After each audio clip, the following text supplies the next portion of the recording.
Welcome back to Sprague Homestead. So for this weekend, I thought I'd just do an update because we have so much going on. I couldn't remember the last time we actually talked to you guys and told you guys what we're doing. There's so much going on around here. It's crazy. So much, I actually had to make a list to make sure we got it all covered. So as you can see behind me, Nikki's putting up the last of the chickens. Now we already have butchered over half, or at least half, of the meat chickens we had. Enough that, you know, the yard here used to be full completely. They now all easily fit in the house. So she's putting them up tonight. But I'll tell you what, the first half, it went bad. It went really bad. So we made a commitment that we were going to take up about 62 birds between 3 people. And we were going to take those up to Portland last weekend. So we started on Thursday to get everything butchered, had everything set up, had my water going, had the scalder, had the plucker, everything else. And I tell you what, I couldn't find the right combination to do it. We worked for 8 weeks putting these chickens, or growing these chickens up and everything else. And I tell you what, I bet the first 16 had something wrong. Torn skin, broken legs, ripped off wings. You name it, I couldn't find the right temperature for the water, or the time in the water, or the right time or the length in the plucker. We must have put 16 birds, I think you said, right? 16 birds about? Into dog food, basically. Well, more than that. And more than that. Almost 23. Almost 23 birds that we plan to sell. Guess what? Now most of it's going to the dogs so that we don't waste it. And the rest she cut off to be able to save for some freezer meals, legs, wings, breasts, everything else. I got a few. It was not just the temperature problem, but they were really thin-skinned. Usually when we've done Cornish, we don't do them until they're like 12 and 14 weeks. And these were like 9, and they were just really thin-skinned. I mean, it was bad all the way around. The dogs are eating good. We did get some. We've still got 38 or so to do. So we'll get some chicken out of it. We'll get some good chicken. But I tell you what, we're going to have to sit down and really talk about if we're going to do this again on such a large scale. I think if we didn't have the rush to try and get 62 of them done for one trip, that was probably the thing. I'll say I was a little panicked. It's a lot to do for 2 people, where rabbits, we can turn 1 rabbit around in 6 minutes from cage to cooler. For the chickens, between the cage, 12 and a half to 15. 12 and a half to 15 with 2 people. So you're looking at 4 an hour versus 10 to 12 for rabbits. So it's a lot of work to do 62 birds basically in 2 days. I think if we do it next time, we're not going to make the trip. It's just going to be, if you want them, you need to come down to the farm, which is really what you're supposed to do with them anyway. But yeah, I don't know that it was a rush. It was a rush. So thankfully, these last ones will be either ours, and the 2 or 3 customers that are looking for them are local. So we can just deliver them. They're, in the area, and it's no big rush. They'll take them whenever they're ready, thankfully. So what's left in here is 7 birds out of the original couple of hatches. I think we had 30 in here at one time. All we're down to is 6 roosters and 1 chocolate turkey, which looks like it's going to be a hen. And then, of course, our broad-breasted that we bought for this year. And this is it. So these guys are heading to freezer camp probably pretty soon. There are still, 75, 80 chicks in the rest of the farm.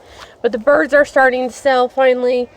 It's always hard because we do them straight run. And when everybody did chicks this spring and people could get pullets, it meant that nobody wanted to take a chance on straight run this year. So as soon as these guys are hitting 2 and 3 months and I can tell what sex they are out of here. But on top of that, we're already into mid-August, so that means I think I'm going to run 1 more hatch in the incubator, but by probably mid to late September, that's it. I'm going to turn it off.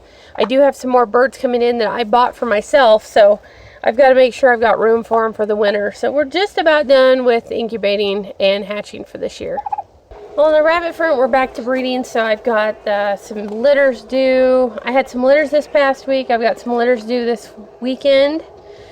So that's coming along, and that's about all that's going on the rabbits.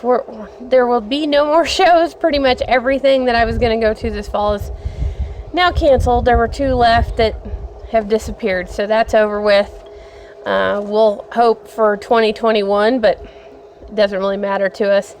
Rabbit class is coming along. I am getting people, more and more people all the time. So if you want to come September 19th and 20th for our rabbit class, you need to get on the waiting list like ASAP. So that is about all that's going on the rabbit front. I know I showed you guys previously what our greenhouse dome looked like. Remember when there was almost nothing in here? Well, now there are cucumbers and squash in here, just insane. I can't even, these leaves are huge. Look at how big these leaves are. They're the size of a 8.5 by 11 notebook. So Nikki said she thinks in the neighborhood of 150 cucumbers in here, and I haven't counted, so I'm going to take her word for it, but we are going to be overrun with cucumbers for pickles. It's going to be pickle palooza in here. And then squash.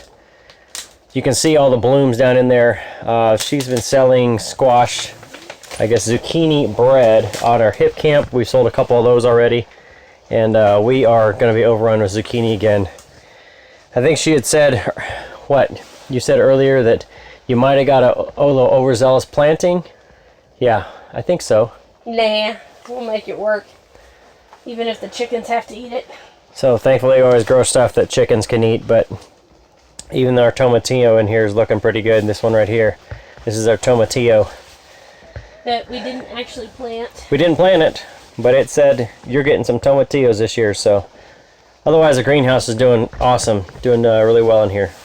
Now as you can see behind, there are no goats out, and we only have one Nigerian baby left. We thought he was sold. Somebody said, I gotta have him, and then they never showed up. So still have one Nigerian baby left. We have 4 of the Nubian does left and 4 of the Nubian bucks left that are for sale. So I guess that leaves us 9 to sell through the end of the year. Otherwise, if they don't, they will they'll be eaten or sold.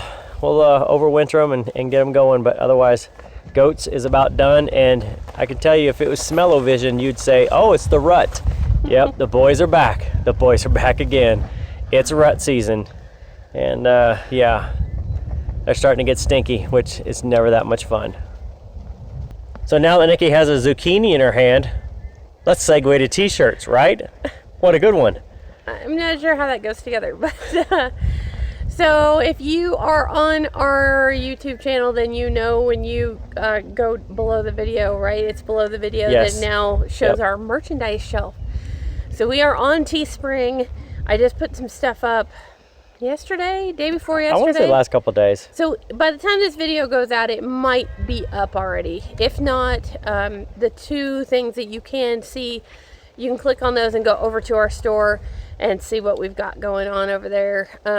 They suggest really high retail prices, which is kind of surprising, like $30 t-shirts. So yeah, we've of course not marked them that high, because if we wouldn't pay it, we wouldn't ask anybody else to. But we have some t-shirts, sweatshirts. What else did I do? I did some face masks, socks, face mask, coffee cup, because I'm a big fan of coffee. Yeah, I got a whole bunch more stuff coming up, but our connection is slow, so it takes a little while to get them up. So from there on, a couple things else we did this week was for Hip Camp. Since we've been doing pretty well with it, our goal has been to continually upgrade them. So we put in a picnic table.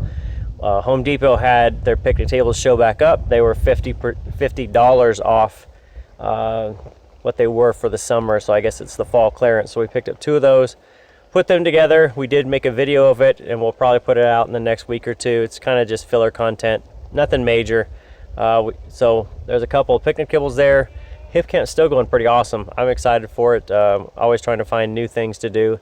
I'll be excited when the burn ban is out of the extreme category, that we can actually have our fire pits back in that, because I think that's something to me that if you want to go camping, it's kind of cool to have a little fireplace and maybe some s'mores or something like that. At least the smoke is down today. Yeah.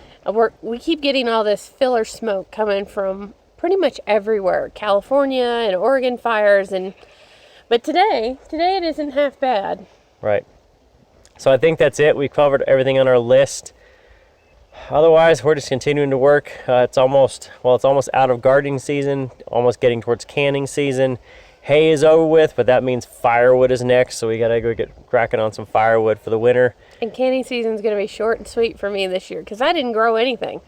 There's really nothing to can except for my multiple of cucumbers that I got a little excited about. And the blackberries my sweet cousin gave us. So. That's right. So we have a few things here and there, but it won't be a month-long can-a-thon as it has been in years past. Thankfully, this is the first time I'm going to have a fall that's fairly leisurely, I think. Yep. So with that, guys, thanks for stopping by. Hopefully that gives you some update on what we've got going on, what we've been doing. Been trying to avoid the heat where it's been 95 and 96 degrees. Thankfully, no triple digits this year. And I'm going to keep my fingers crossed that we are not going to have some of that this year. Yeah, I think we're pretty much done. So with that, thanks for stopping by. Sprague Homestead. We'll see you next time. Happy homesteading!